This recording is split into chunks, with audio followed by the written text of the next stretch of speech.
Hello and welcome to this video. When I was a very young man, back in the 1970s, there was a talent show here in the UK called New Faces. And New Faces had quite a memorable opening sequence. It was a cartoon. And in that cartoon, it featured a regular guy, a normal working class guy. He had a job, and it was a mundane job. I think it was sweeping up or doing something like that. And then suddenly, the powers that be, like the great fairy godmother in Cinderella, swept down upon him, lifting him up. And I remember they stripped him of all his clothes, and he was sat there feeling embarrassed in his underpants. Does anyone remember that bit? That they put him in a lovely silvery suit, and they put some lights on him, gave him a guitar, and at that point, his innate talent was revealed to the world. Now, I have always called this idea the Cinderella Theory. It's an idea that permeates the creative arts very deeply.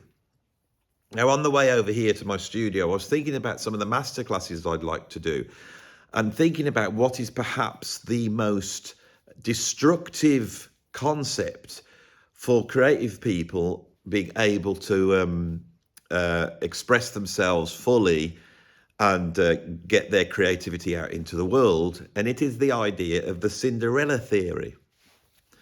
Now, this morning, when I awoke, I decided to watch a documentary on Noel Gallagher. And I felt that Oasis, who of course are in the news at the moment because they are reforming next year, that Oasis personify that rags to riches story. And at one point in the interview, Noel Gallagher turned around and he says, "I don't think this could happen now." So not only is this story a very powerful story for people who are wanting to be creative, but also, even if it was true, which I don't think it was, but even if it was sort of true 30 years ago, it's no longer true now. So on this video, I want to dispel the myth of the Cinderella Theory. I don't know whether that's what this video will be called, because that's not going to pull anybody in. But it'll be something like that. So there is this idea that people have innate talent. Now, this could be called essentialism. Essentialism is when you give a thing or a category or a group of objects or a group of people an essence, and you say that that essence is inherent in that group or person. You know, that's in there. Now, if we look at, say, the sea, oceans, you could say that their essence is wet, and that is, of course, true. But when we start to look at categories, then it becomes troublesome. When we start grouping things together and saying that category has an essence, then we hit problems, okay? And I feel that this is something that emerges in the 20th century as an idea. And it actually relates back to the whole history of sort of Judeo-Christian theology and thought, doesn't it, really? This idea that we have an essence, and that people who are talented because they have the essence of that talent. That talent is something that's born in you, right? I've often been told that you can't teach creativity, you know, that you can either do it or you can't. Now, I believe in talent, and I believe it is essential. I believe it is inside, you know, certain people more than other people. And I believe it's allied to mental health issues, anxiety, depression, ADHD, autism. All of those are actually the flip side of what we could call talent, because talent will always be fundamentally having a certain aspect of you which is exaggerated compared to all the other aspects. And that exaggeration is often based upon a motivation. So if you're a musician, one of the reasons why you are a musician is not because you're born with an innate talent to do music. What you were born with was a want and a love of music, that you had to grasp at music. And in grasping at it over and over again, the work that you unconsciously do, the circle that you go round, starts to develop skills, and those skills then can take you through to being able to express yourself creatively.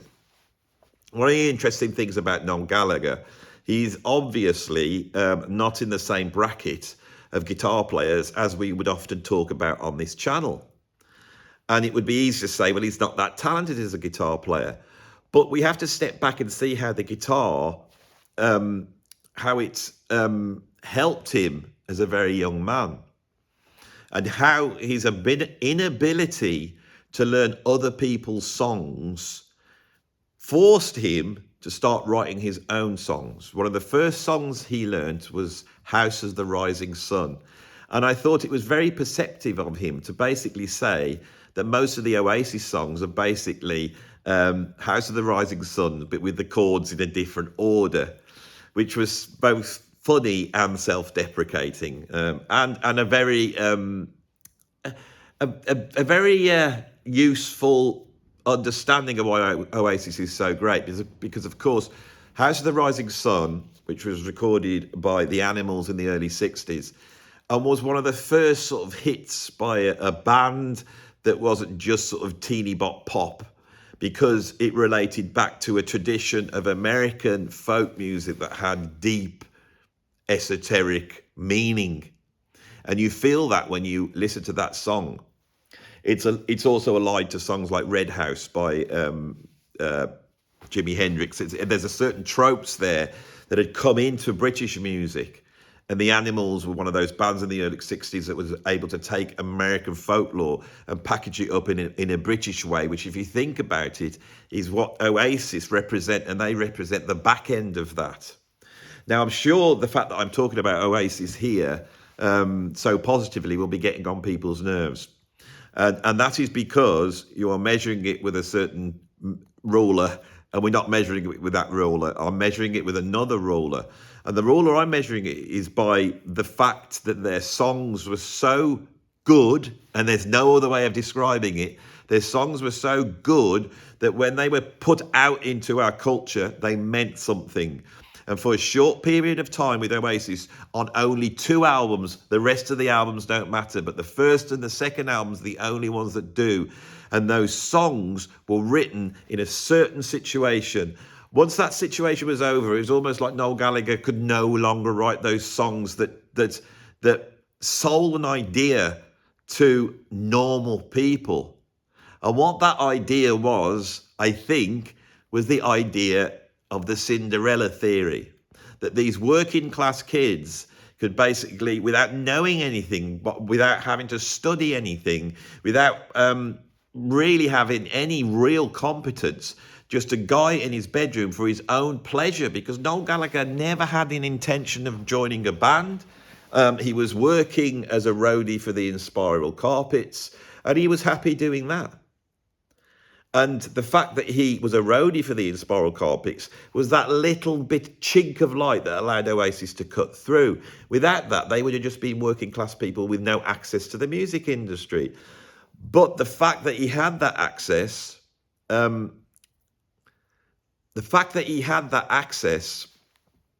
meant that there was a little chink of light, and they could jump on that.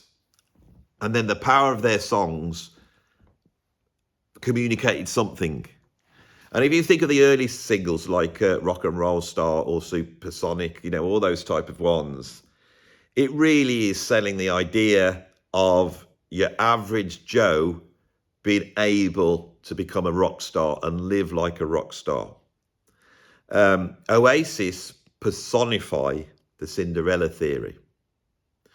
And the reason they personify it is not necessarily the songs are about that, but on those first 2 albums, those songs are an expression of that. Okay? And it's something that people love. A few years later, when Oasis were on the downhill slide,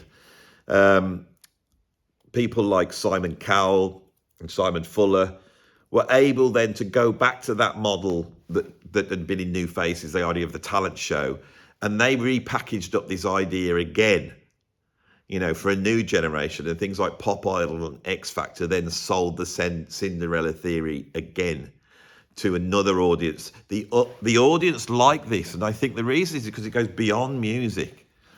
All right. It's also in the story of hip hop. It's in a lot of country music. It's a story that we could return to over and over again.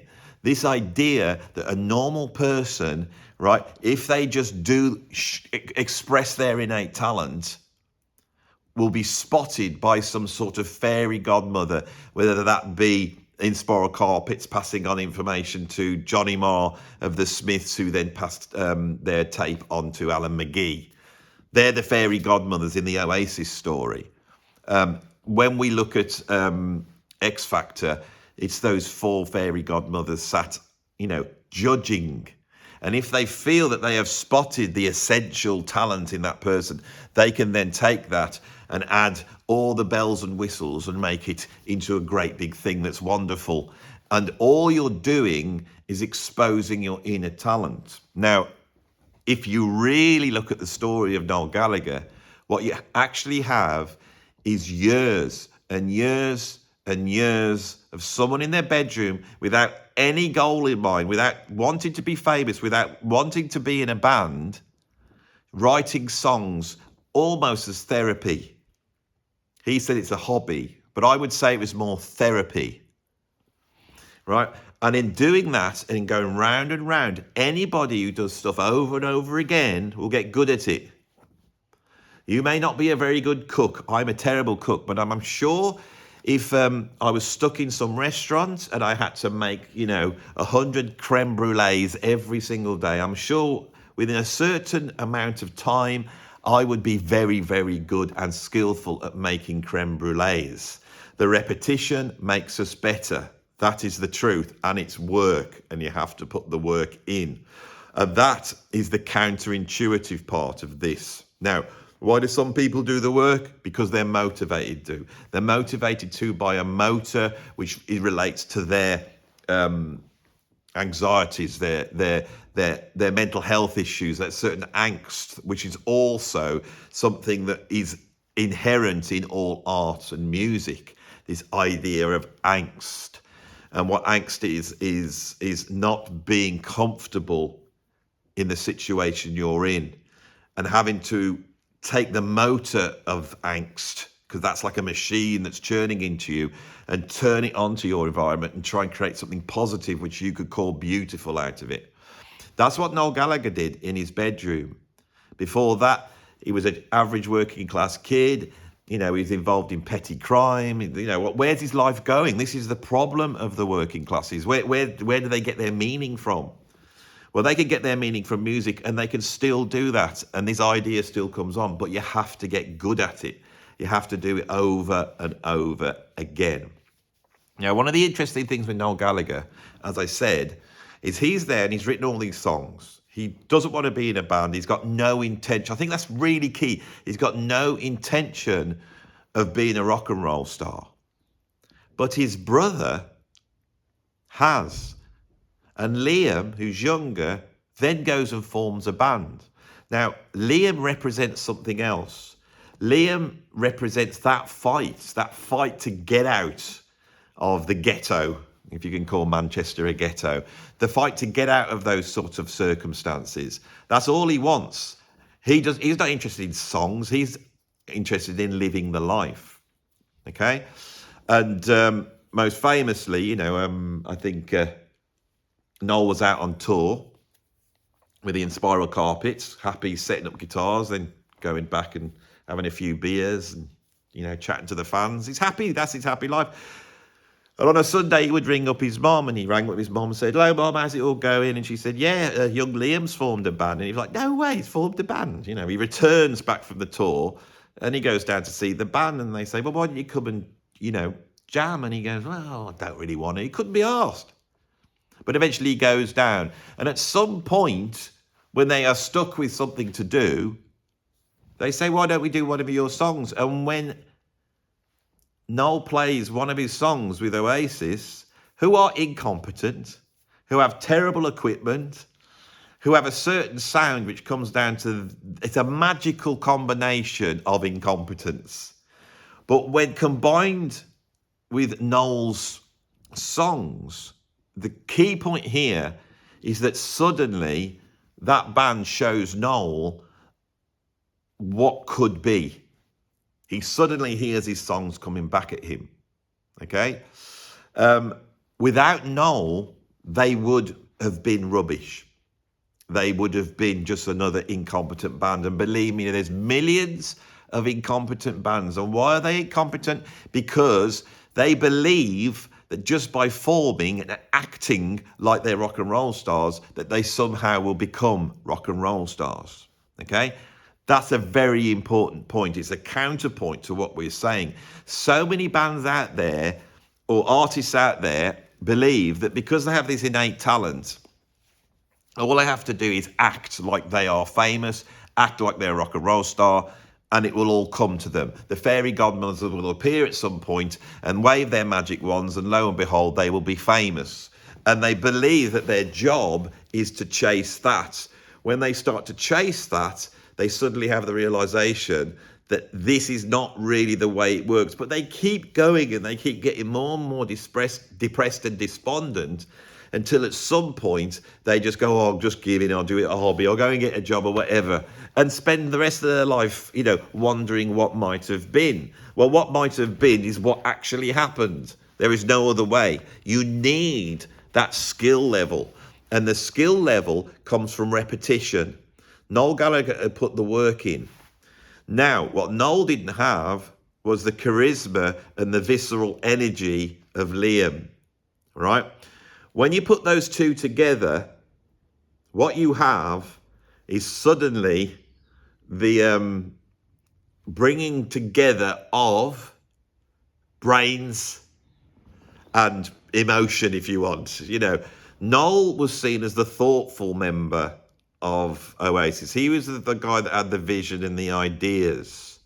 Liam was seen as the wild, chaotic, sort of a Dionysian figure, going round acting like a rock star. He had the look and he had the voice, okay? One of the things that's made this Oasis reunion so compelling is that Liam, due to the history of that band, is making music now. Now, I got to be honest, I do quite like Oasis. I never used to, but in 2004, I can't remember what it was, 2003, I joined an Oasis tribute band just to make some money, and I played the songs over and over again, and I started to realise that they are very, very good songs, and there's a lot of very good songs. I actually know a good song when I hear it, and they're brilliant songs. They're very catchy and hooky. I'm not going to, on this video, go into why I think they're great, but just take it from me. I think that their songs are very, very strong. And we could compare them to Weather Report and the Mahavishnu Orchestra or the Beatles or whatever. We could say they've ripped so-and-so off and they've ripped somebody else off. And that's another video. And, I need to do a video about ripping people off. Because in popular music, the folk aspect of music is based upon these songs morphing. And that has happened since the beginning of time. And I think I illustrated that by saying that, Oasis is basically, House of the Rising Sun, repatched into different orders with different feels. And you can see that goes right back to, American folk music. And that folk music then goes right back to English, Scottish, Irish folk music here. And it goes around the world. That is what folk music is. Let's not get bogged down in that, because I think I've lost my thread now. I've gone off on that one. You have, haven't you, Andy? You've lost your thread. Well, See, what I have to do is I have to, as I'm talking, play the comments and know where people go, yeah, but they're no good. They copied so-and-so. So that's it. The fact is those songs are good, right? There was a million bands trying to do that at the time. They were signed and the record companies pumped their money into them to try and make it work, but it didn't work. There's a reason why Oasis initially was so important. It was because they were good, and because I believe not only were they good, but they sold an idea of redemption to the working classes, and the working classes lapped it up.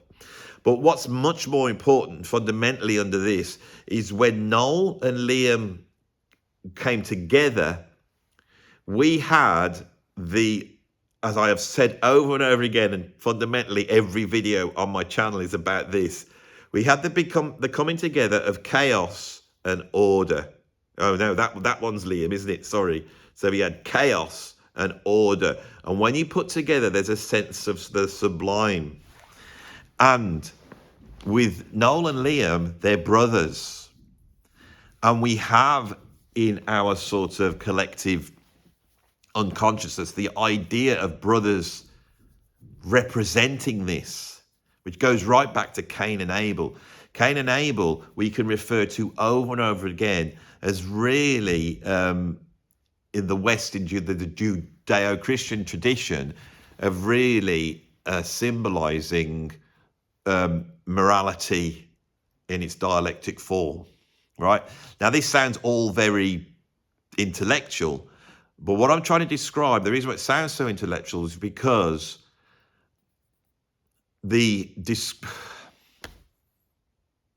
not clever enough, Andy. Come on. Is because the things I'm trying to describe are actually so deep-seated in them that we react to them at a visceral level. So anybody thinking that the reason why this reunion is creating so much hype is just because of marketing or over silliness, no, this represents something. It represents something that I think art fundamentally tries to address. And it is trying to balance one way of looking at the universe, which is an orderly way of looking at the universe, where it's about the grid, it's about measurement, it's about future and past, it's about, 5 miles that way, 3 miles that way. If you put those 2 points together, you'll know exactly where you are. It's about measurement. It's about understanding the world by being objective and standing back from it. It is the fundamental truth behind truth. And then there is the visceral existence that we are in, where we can just delight at the beauty of the world. We can jump off cliffs into the sea, take lots of drugs, just, experience hedonism on a great level. And those two things in human beings, they just ram up against each other all the time. And we have no way of balancing them. And the reason why we don't is because these things have been exacerbated by the creation of the civilization that we live in. Perhaps, a long time ago, that sort of bonkers Rousseauian idea of the noble savage, maybe there is an element of truth in that, and that these two sort of evolved views of the world worked in harmony. But with the advent of civilization, and civilization is fundamentally taking people, and rather than them doing everything, keeping themselves alive, looking after their family, going out and being in control of their own destiny, which is in the end what ancient people had, although they were completely under the control of their environment. With civilization, we could actually begin to control our environment by delegating jobs, and so you suddenly had the baker, and you had the butcher, and you had the guy that builds houses, and then you had the shaman that would come out and tell you what you need to do based upon some weird hallucinogenic drink that they'd had, and talking to their animal spirit. And people started to specialize in those different ways, and the specialization allows us to create brilliance. It's that skill. It's the thing of just doing the one thing over and over again. But in just doing the one thing over and over again, all the other things you no longer can do, and you become reliant on it. And in that, certain people start to elevate above other people, and we start to get this idea of privilege and a lack of privilege. And some people are at the bottom of the pipe, but some people are rising up, rather than just living in a small community where everyone's looking after each other, because they're all basically doing the same thing. They're living the same life. And a hierarchy starts to emerge, and all these things in human beings create, a dissonance, an emotional dissonance in us. If you go back to early tablets where writing has just been created, and writing's the key thing, straight away you start to get these descriptions of people in a dissonant state, having headaches from the life that they were in. And so our art originally, I think, was almost like a part of magic. It was a part of visualizing the environment we're in. That's the aesthetic. That's the fundamental aesthetic, right? And it got nothing to do with the individual genius of the people creating the art. But once this specialization comes in, eventually you arrive at a position where people are expressing their own individual view of the world, and then we as a culture then start to attach that view to the idea of genius and creativity. And we naturally see things as having an essence. And so then we see that Beethoven or Bach or Picasso, or Shakespeare have an essential genius, where in reality, it's a mixture of the context in which they lived and the repetition that creates some sort of skill. Okay? So when we look at Oasis and we look at these two brothers coming together, what's really important is that the brothers come together.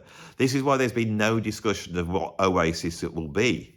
Is it going to be the original one with all the original guys in, or is it going to be the Alan White version, or will they get Andy Bell and that Jem Atkins and get him in? What is it? Nobody cares. What's important is that we bring that dialectic together. What's important as a story is that chaos and order sort of hold hands, and we suddenly see the sublime effect of those two people coming together. Right? We can look at bands like Radiohead or Nirvana or all sorts of other bands and look at them, but they don't actually possess that. And that's why this is so compelling, I think, because at this moment in time, Oasis coming back together seems like a tonic for the situation we are in. And the situation we are in is the powers that be have controlled our environment, that if you're at the bottom of the pile now, there is no sort of meritocracy or structure emotionally or contextually for people to get out of their situation. I mean, we are now living, at least in the UK, in a situation where you can go to school, go to college, get a degree, right, and marry someone with a degree and go and get jobs, but you still will not be able to buy a house. You will still not be able to have a garden. You will still not be able to have a drive and drive on your drive and put your key in the door and lock yourself in. And as we know, every Englishman's house is his castle. That has been taken away from the young. And people of my age who have got that, we're holding on to it and going, oh my God, I hope the fact that I got this will see me through till I peg it. That's the situation we're in. And then suddenly, the two representatives of chaos and order, they decide to come back together, these representatives of two guys that were like from the bottom of the pile, from the council estate in Manchester, and through writing songs and creating the spell of saying, we're going to be rock and roll stars, it happened for them. Okay? So I think I've explained that well enough to now move on to the final part of this video. If you're a creative musician trying to do it, I'm afraid all that gumph I've just described is not the way it actually is. And it's never worked like that, right? And the reason why Oasis is here is, talented, the dialectic, and they come together. But if he hadn't have bumped into someone on the streets and got to know in Spiral Carpets at a time when those Manchester bands were big, then Liam would not have had the contacts to eventually, bump into somebody who passed a tape on to Johnny Marr of the Smiths, who then put them in touch with Alan McGee. Right? So many people say it's not what you know, it's who you know. And that is a more truthful statement than this idea of the Cinderella theory. Everyone knows this, and this creates cognitive dissonance in terms of creative people.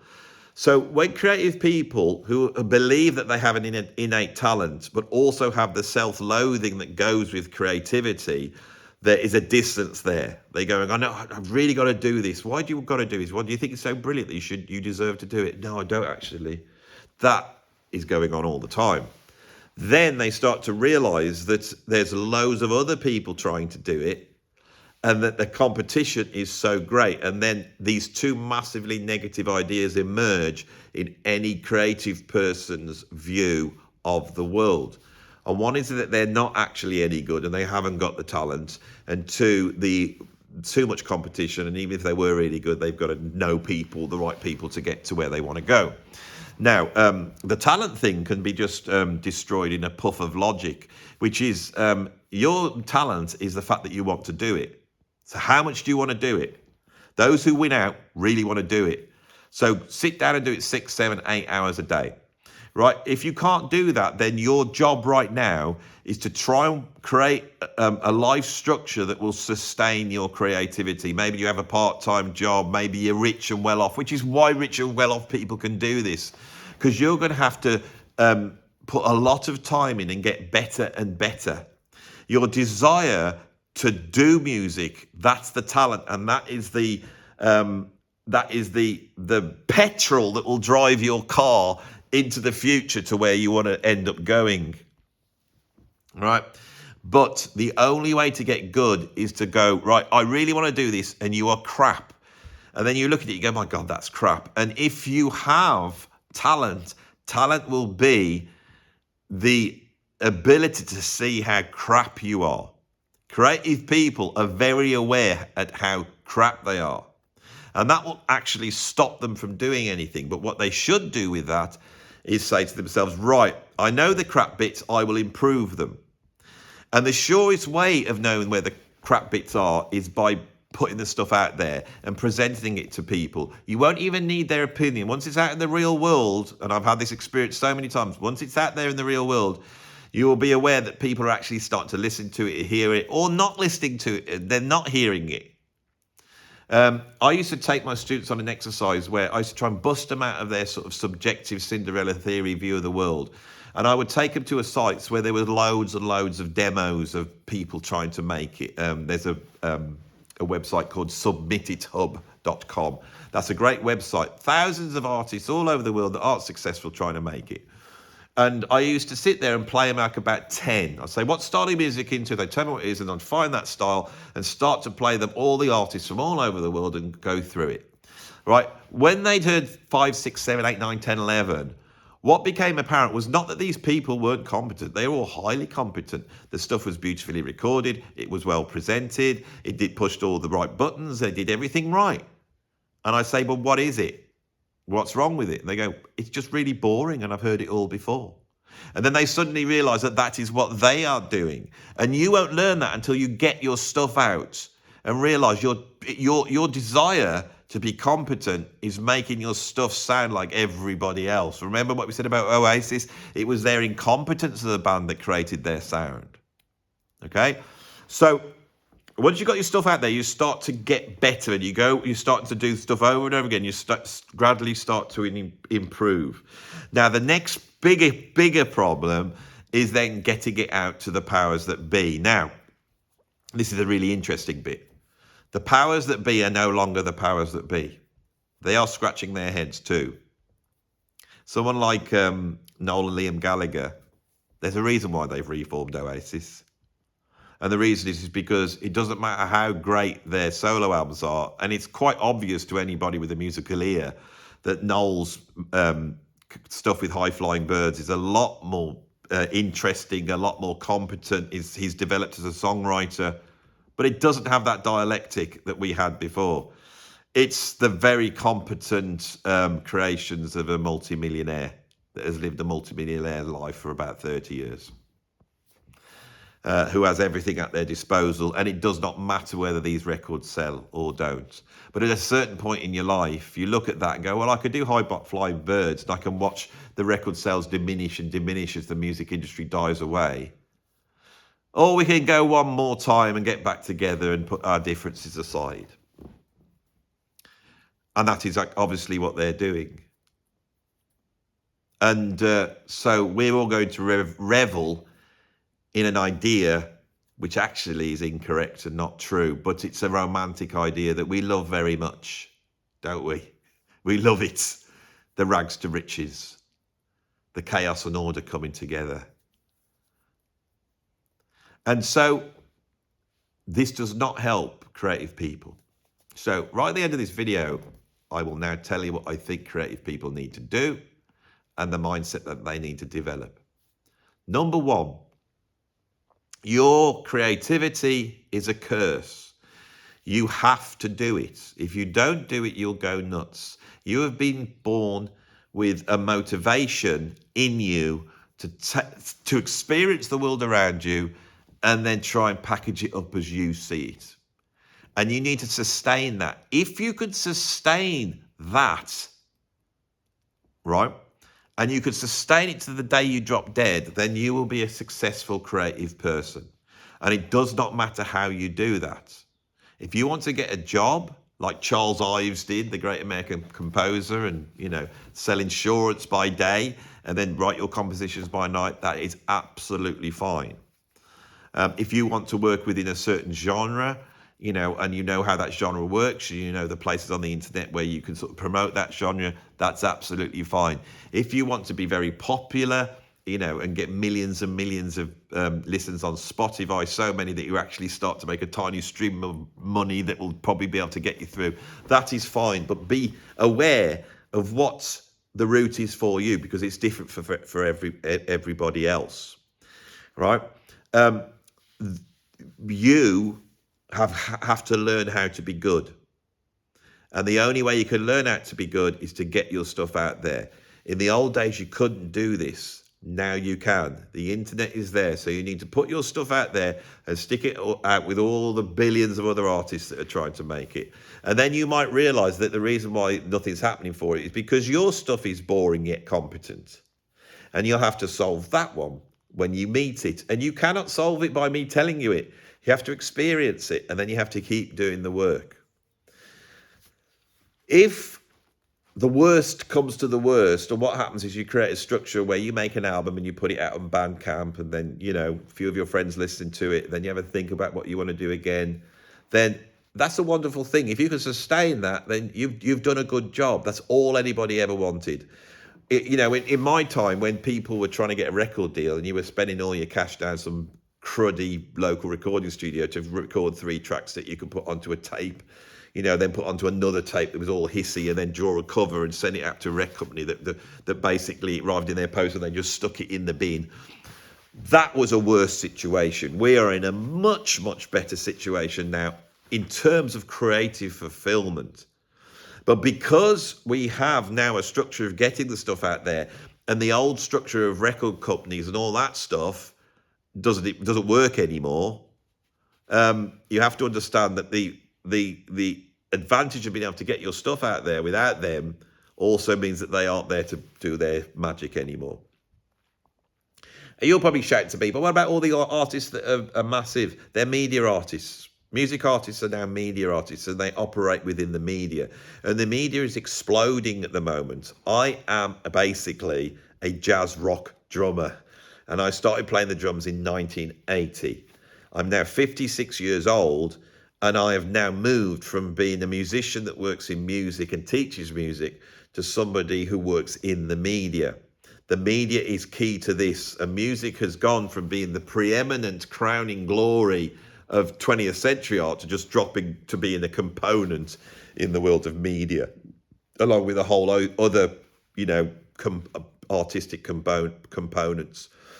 But that doesn't mean you shouldn't do it. But I really feel what we're waiting for is a sort of morphing in music.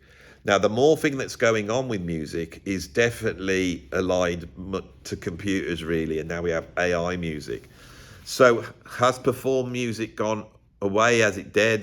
Should we all say goodbye to it? And when my generation finally leaves this mortal coil, will that also be the end of anybody who's interested in people making music with actual things? And it will just then move to being, an interesting historical facet, like alchemy.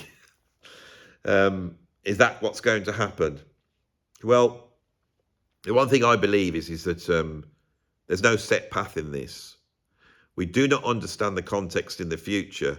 Most artists just do what they do, and then some of them, the future context that their music then arrives in means that music is of use culturally, and that is what we mean by success. Great music that is very moving, that's a different type of thing. And I'm sure I could go onto Bandcamp and find excellent music that moves me in a number of different ways by artists that have very, very small followings. This is something we have to try, and it's a circle we need to finish. We're right in the middle of it at the moment. We're going through we're deep in a cultural shift to somewhere else. And so, if you're an artist, those are the things you need to deal with. But do not believe you have innate talent. Put the work in, start getting the stuff out there, right? And then you need to network. Now, networking, I believe, has changed from what it was before.